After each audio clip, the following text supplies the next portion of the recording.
पौष्टिककर्मविपाकं पौष्पशरं सविधसीं निकम्पायाः अद्राक्षमात्तयौवनम् अभ्युदयं कञ्चिदर्धशशिमौळेः।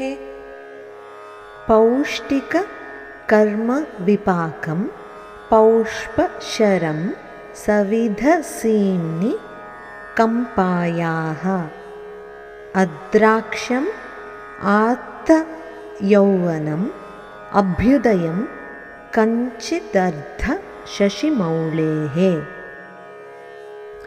భక్తుల పుణ్యకార్యాల ఫలితంగా మన్మధుడి పుష్పబాణాల వంటి సౌందర్యంతో పరిపూర్ణ యవ్వనంతో ప్రకాశిస్తూ చంద్రశేఖరుడైన పరమేశ్వరునికి అభ్యుదయం కలిగించే ఒకానొక భాగ్యదేవతగా కామాక్షీదేవిని నేను కంపానదీ సమీపంలో దర్శించాను.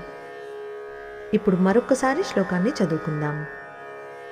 పౌష్టికకర్మవిపాకం పౌష్పశరం సవిధసీం నికంపాయాః అద్రాక్షమాత్తయౌవనం అభ్యుదయం కంచిదర్ధశశిమౌళేః.